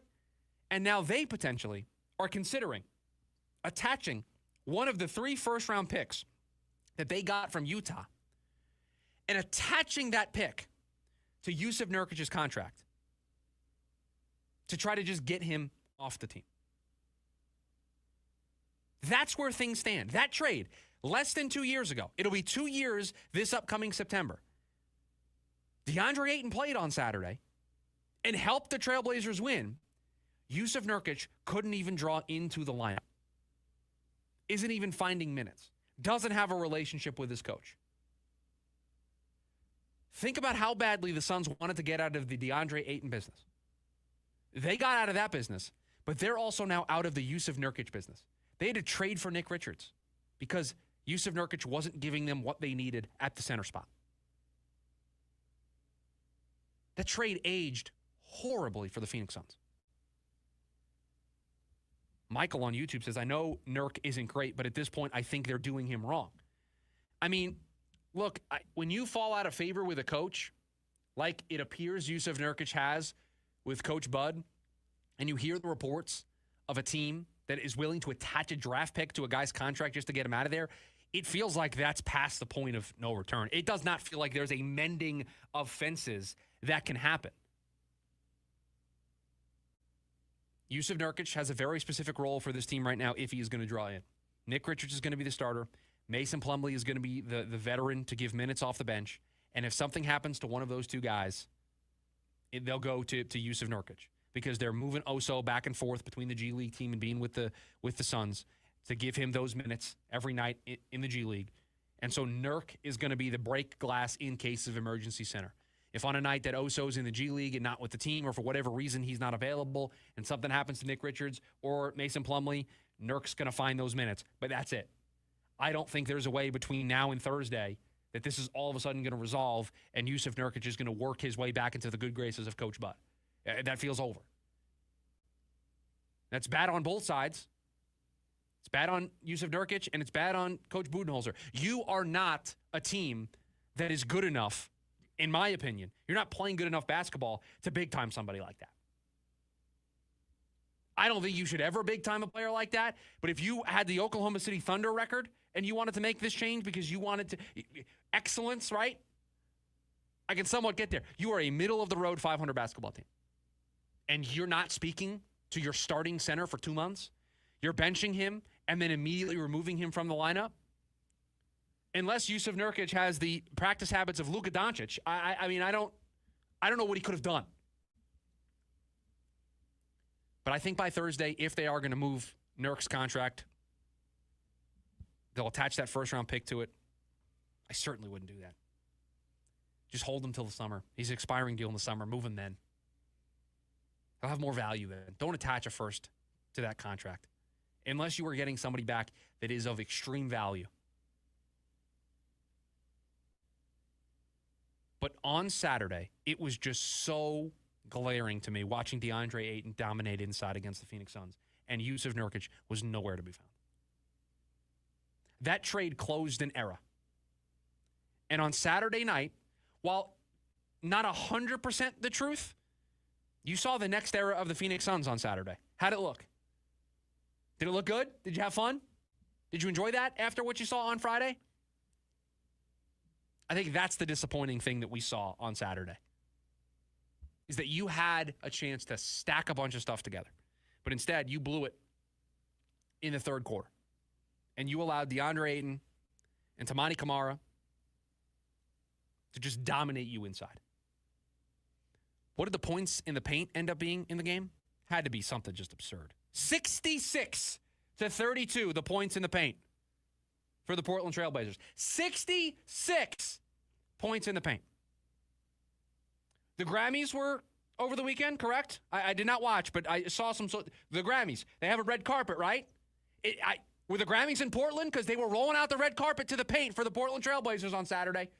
And it was the guy that you traded away leading the way. Just easy buckets at the rim. Like he was playing pickup basketball in the summertime. That's how easy it was for DeAndre Ayton. There was the trade on full display on Saturday night. Again, I get why they traded DeAndre Ayton. I'm not saying that this is proof that they shouldn't have done it. But you made that trade because Yusuf Nurkic you thought was a better fit for you. And on Saturday, look, that's what you got. Now, there's a chance. Can the Suns get some very quick revenge? That's next on the lunch break. KDUS, AM 1060. The absolute best interviews and guests. Tune into the Dan Patrick Show live weekdays from 7 to 10 a.m. on KDUS AM 1060. License number 146316. And thanks for choosing ASAP Commercial Doors. Now, where's Jeannie's lamp? I am Genie of the Lamp. Did I wake you? Oh, hey, Tasha, what do you need? Mrs. Garcia called and said the crew installed her new roll-up doors so quickly and perfectly. She wants to make sure they know how much she appreciates them. Does that mean? Yes, Jeannie, I would like... Dragon fireworks, 12-course meal. Oh, roll-up door medallions. Wow. What do you think about that? Jeannie, this is very impressive. Thank you. And everyone looks so happy. That's what I was going for. Thanks, Jeannie. ASAP, commercialdoors.com. Only 2 wishes left, Tasha. But I didn't actually make a wish. Wait, you... Ah, shucks. Pierce the veil. I Can't Hear You World Tour 2025. Pierce the Veil, live in concert in Phoenix.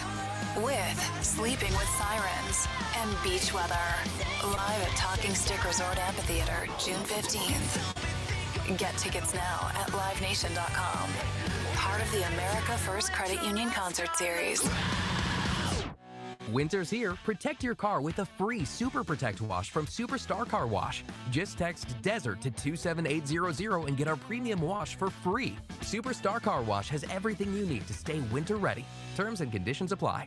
Did you know that Harrah's Auction Casino is your key to nationwide fun? That's right. You'll unlock perks at more than 50 destinations from coast to coast at your local home for Caesars Rewards. Free dining in Atlantic City? Yes. Free slot play in Maricopa? You bet. Free hotel stays in New Orleans? Oh, yeah. What are you waiting for? Harrah's Auction Casino. Play for all. Must be 21 or older to gamble. Know when to stop before you start. Gambling problem? Call 1-800-522-4700 or 1-800-NEXT-STEP. Visit the Caesars Rewards Center for details. Hey, basketball fans, Tom Chambers here reminding you that just like in a game, you need a solid defense for your home. And that starts with a reliable roof from Right Way Roofing. Hey, Lori, as owner of Right Way Roofing, what sets you apart from the competition? Our team tackles any roofing challenge, from shingles to tile to foam roofing. We'll make sure your roof wins against the toughest opponents: rain, wind, and even those scorching summer days. Make Right Way Roofing your MVP. We're Right Way Roofing and we do it right.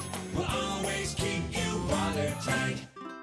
The love affair is burning hot at Whole Foods Market. Stop in for Valentine's Day deals on delicious desires like roses, surf and turf, gifts for your person, supplies for a special dinner, and more through February 14th. James Out West brings NFL, NBA, MLB, and local sports talk to you Monday night starting at 7 on KDUS AM 1060 and the KDUS 1060 app.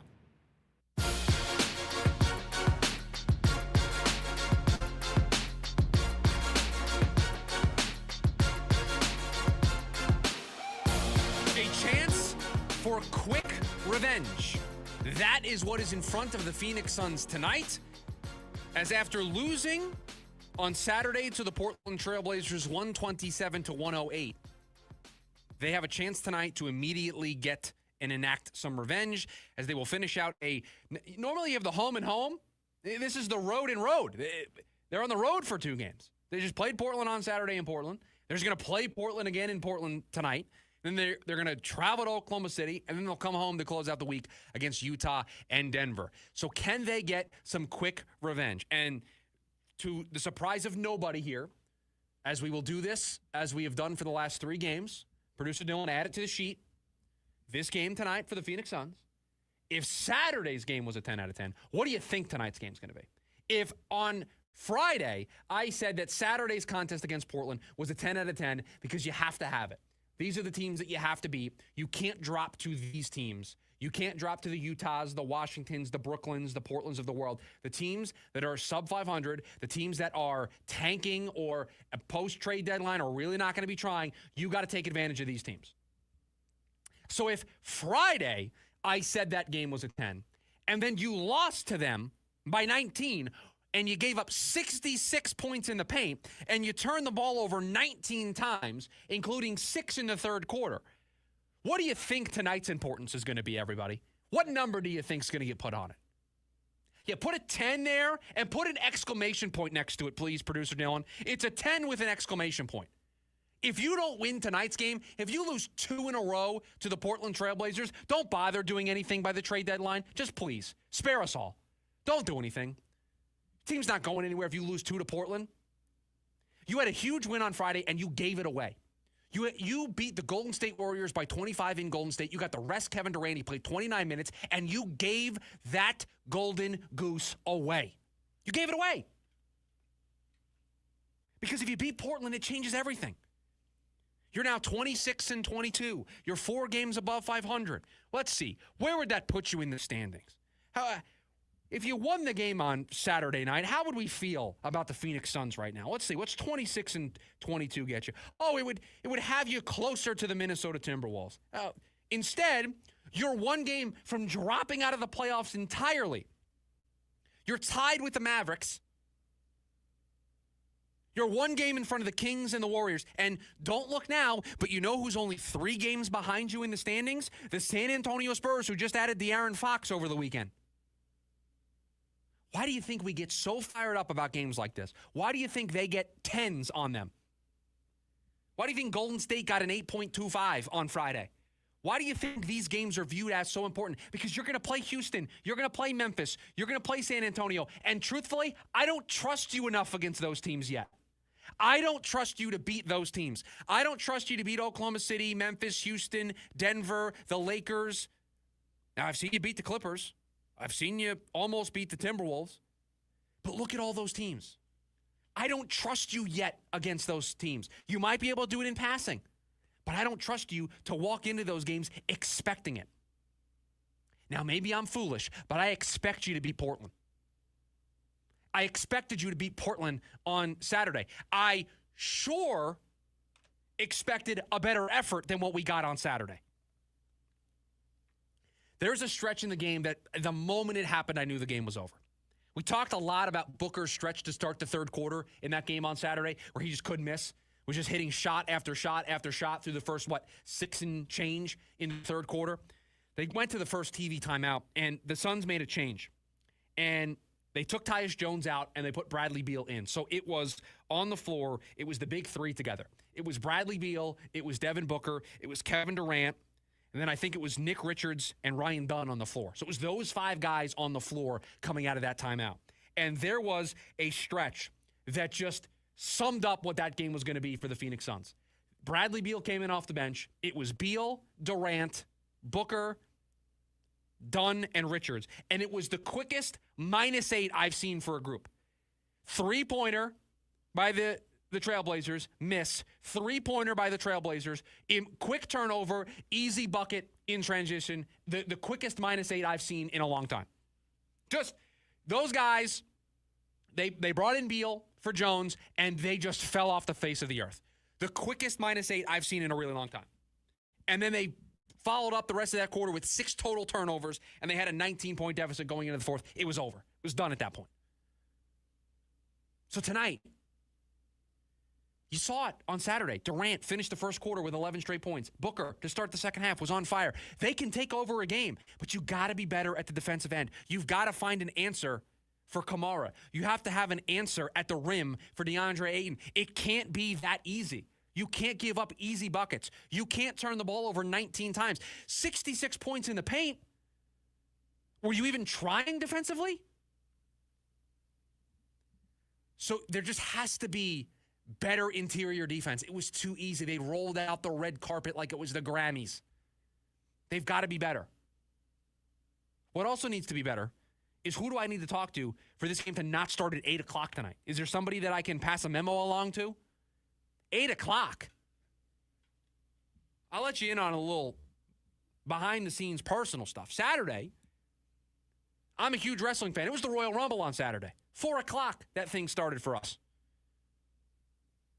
The Rumble was almost over. The basketball game hadn't even started yet. 8 o'clock. Now, on a Monday night, it's a school night for me. I got a daughter. Her bedtime is 9 o'clock. I'll tell you what, she's not staying up. You're not watching the Suns with me tonight. First quarter might not even be over by then. 8 o'clock. Who do I have to complain to? Adam, please. Spare us all. That game's not going to be done till like 11 o'clock tonight. 8 o'clock starts. I don't know who I have to talk to. Adam, if there's somebody in the league that you can get me in contact with, please.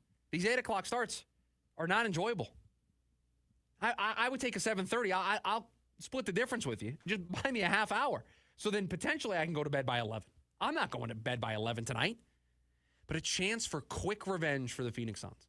A chance to immediately turn Saturday and forget about it. Because Saturday was such a disappointment. But I don't want to say you can erase it because this thing is still going to be there. We're still going to be bothered by Saturday. But if you can immediately respond, your next chance out against the same team, if you can show that you've made the adjustments, if I see better interior defense, if I don't see 66 points in the paint, if I don't see 19 turnovers, if I see a team that doesn't get off to the slow start that the Suns got off to, those 11 points that Durant finished the quarter on brought the lead. They trailed by 4 going into the second quarter. They did not play a good start to the game. They were behind from the word go on Saturday. So if you see a better start, if I see better defense, less turnovers.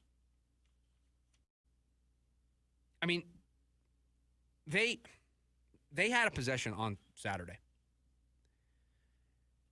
They called a timeout.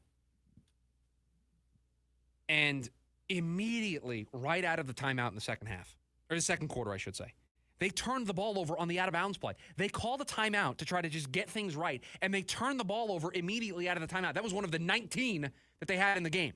It's just those little things. It shouldn't be that easy for DeAndre Ayton to catch the ball at the basket and dunk it. It should not be that easy for the Trailblazers to get a turnover off of an out-of-bounds play after a timeout. It shouldn't be easy to get 66 points in the paint. It should not be the case where Devin Booker can be lighting up the scoreboard to start the third quarter, and they're barely making a dent into the lead. I mean, Booker, at one point, every possession was just going down and hitting a shot, and I just kept looking at the scoreboard, and the lead wasn't really dwindling. It was staying in like the 14-15 range, and I was waiting for the push, but there was no push because at the other end, it was too easy for Portland. So fix those things. Show the ability for the quick adjustment. Start this week that includes some tough games. Your next game up against Oklahoma City. Boy, is it going to be a tough show tomorrow.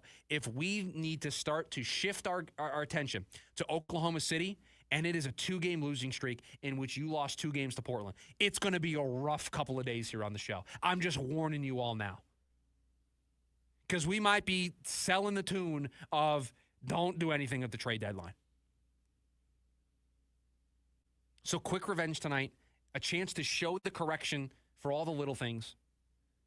Like, don't turn the ball over after a timeout on an out-of-bounds play. Don't make it easy for Kamara and Ayton to get to the basket. Don't allow open shots. Like, just easy stuff. Sometimes you're going to play a team and they're just going to knock down shots in the face of whatever defense you throw at them. Don't make it easy.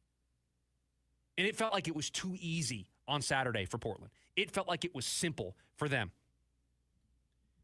Only losing by 19 feels like a victory considering the way that game went.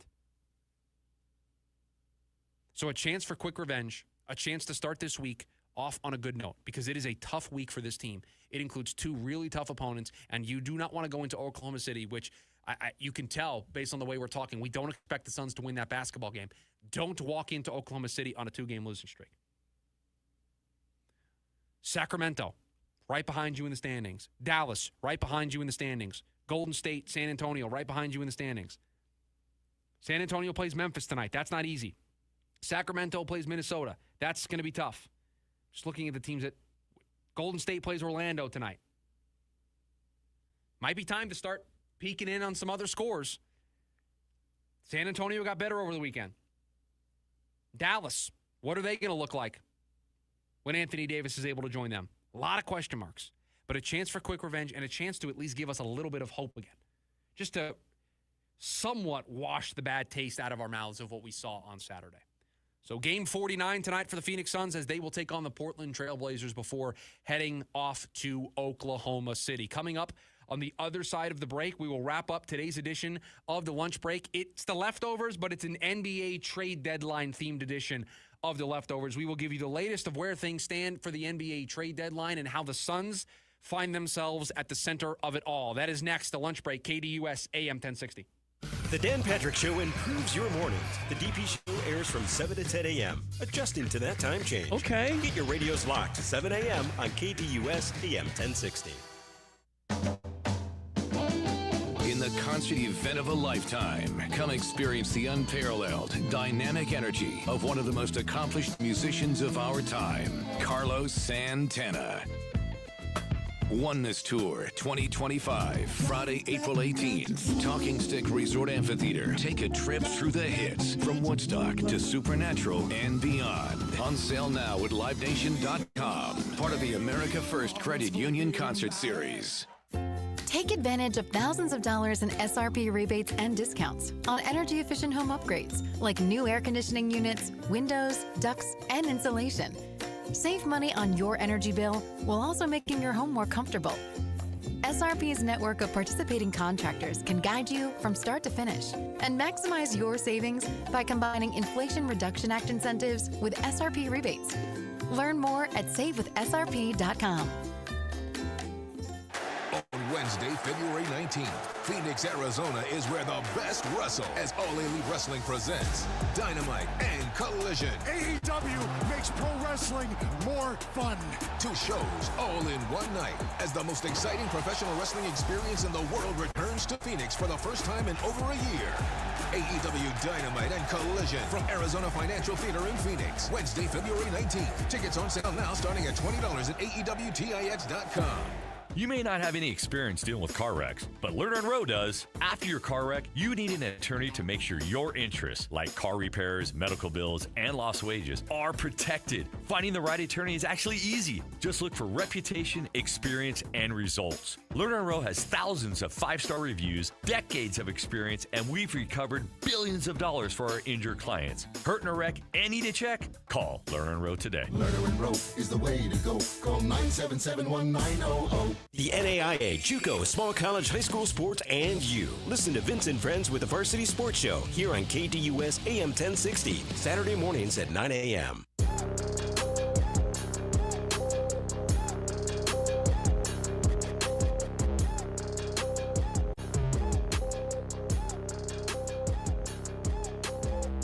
Let's wrap up today's edition of the Lunch Break with an NBA trade deadline themed edition of the Leftovers. Let's get you caught up to date on where things stand today. And I think we should do this going forward over the course of the next couple of days until the NBA trade deadline comes and goes, because there's a lot of information and it's coming very, very quickly. So where do things stand? Well, over the weekend, in case you missed it, although I don't know how you missed it at this point, Luka Doncic is off to the Lakers. De'Aaron Fox is off to the San Antonio Spurs. 2 mega deals over the weekend. One we were expecting, one that we were not. There continues to be all the reaction in the world to Luka Doncic leaving Dallas, what Dallas was thinking, how they made this.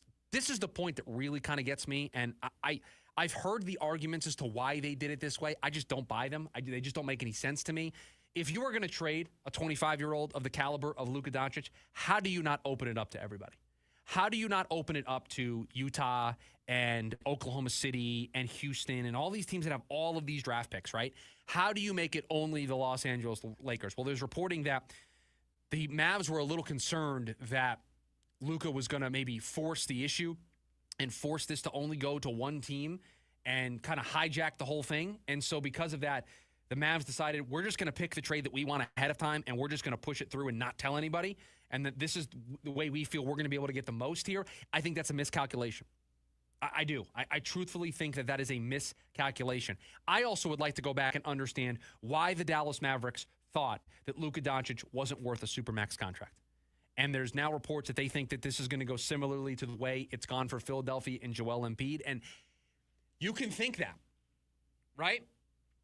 You can think that Luka's conditioning, Luka's weight, the way Luka conducts himself is not going to age well. He's 25 years old. I would say he has time to correct all those things if those things are problems to you. But here's the difference. Here's the difference between Luka Doncic and Joel Embiid. Producer Dylan, I would love for you to check me on this. Has Joel Embiid played in an NBA final?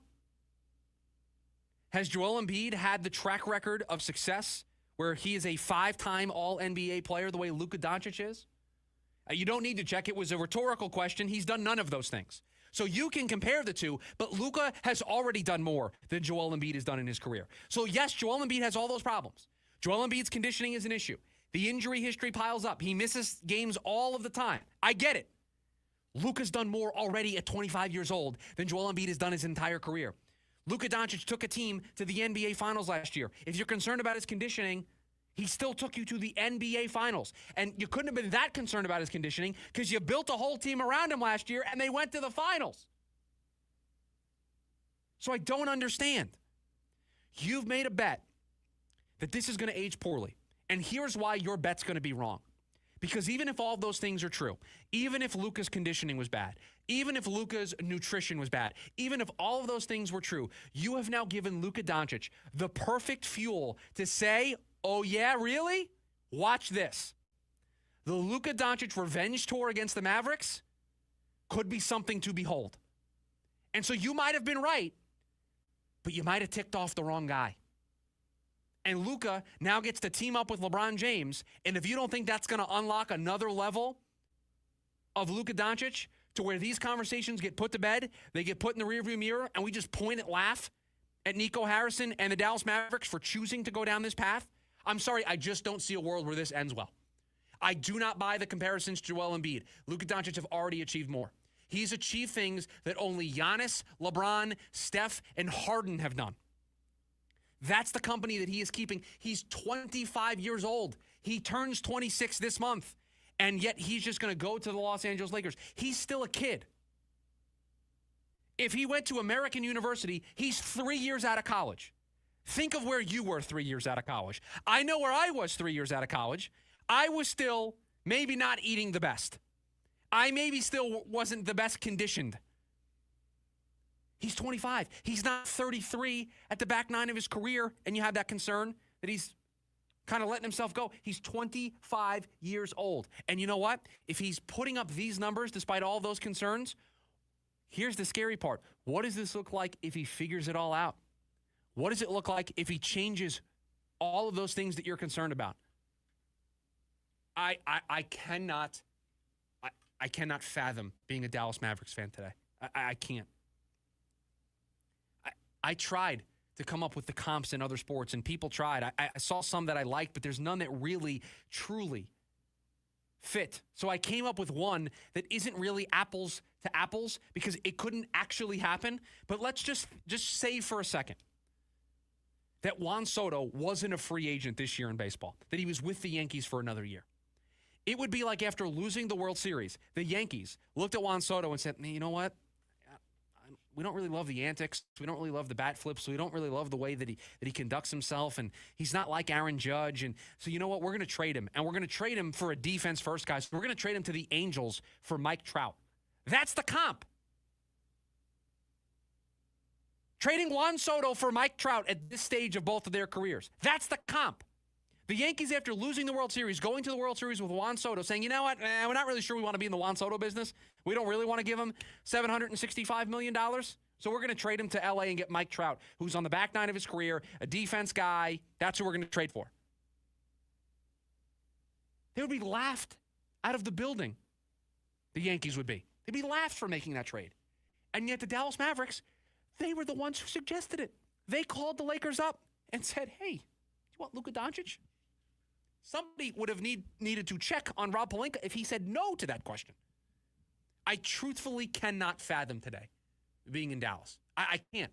I can't fathom it. What a weekend. And truthfully, you have to win a championship. Like, you have to win a championship now for this to even potentially work out.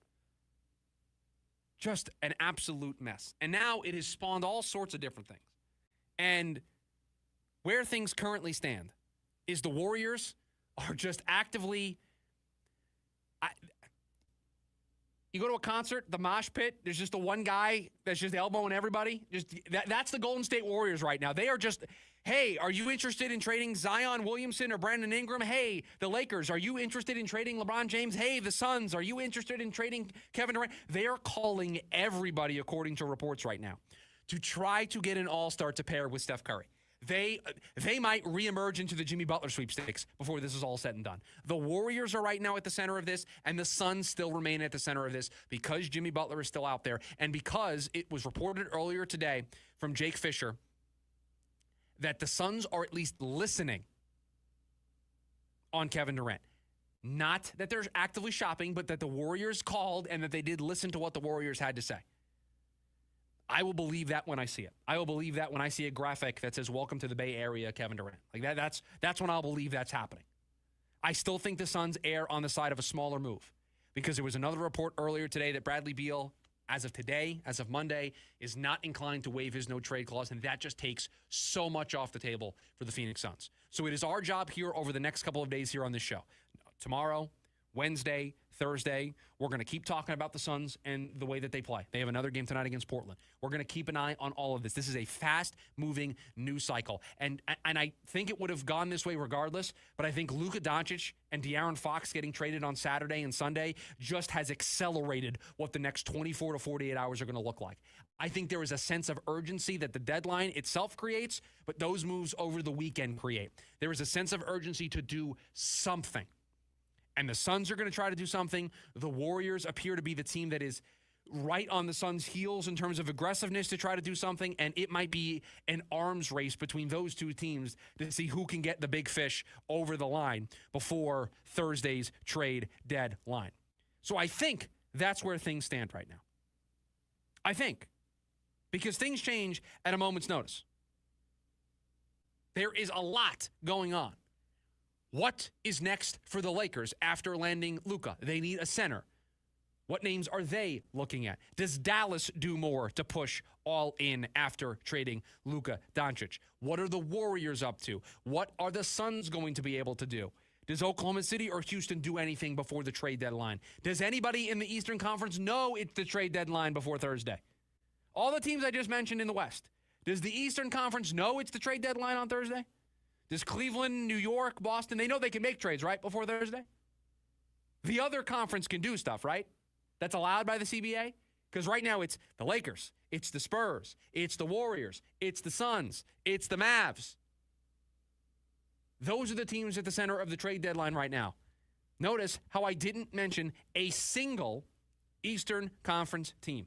The only Eastern Conference team involved over the weekend was the Bulls sending Zach LaVine to Sacramento. Man, tough day to be a Sacramento Kings fan, watching De'Aaron Fox leave and not getting Castle back in that deal and not really getting a ton of draft picks back, and a really bad day to be a Dallas Mavericks fan. Like a really bad day.